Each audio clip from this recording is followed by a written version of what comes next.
क्या हम इनको भूलें? गौस अली शाह को कभी नहीं भुलाया।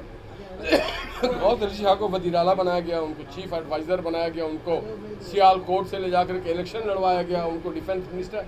अगर भूल देखिए कारवा चलता रहता है। मैं कहूँ कि जी मुझे नहीं बनाया, किसी और को तो बनाया। आप अगर वोट देंगे तो आप यहाँ के खुद हुक्मरान होंगे, हम नहीं भूले आपको। सिंध के लोगों को नवाज शरीफ नहीं भूलते, बावजूद इसके कि उस तादाद में नुमाइंदगी नहीं मिलती है। फिर भी जब नवाज शरीफ दस्तरखान लगाते हैं तो जो अगर लाहौर में मेट्रो बस है तो कराची में भी है, अगर मुल्तान में है तो कराची में भी है, अगर पेशावर में मोटरवे है तो सिंध में भी मोटरवे है, कराची में भी है, सक्खर में भी है। अगर बिजली प्लांट लगता है केपी में, पंजाब में, तो सिंध में भी लगता है।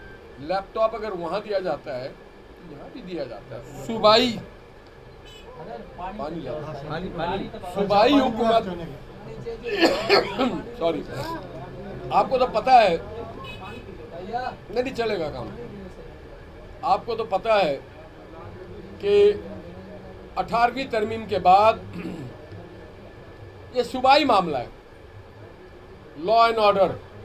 क्या जिस तरह से डाकू राज का खात्मा, आप सर आप बता दें, जो नवाज किसने किया है?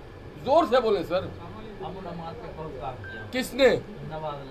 नवाज। बस ठीक, बस खत्म। आपकी जिंदगी महफूज रहे, बस और क्या चाहिए।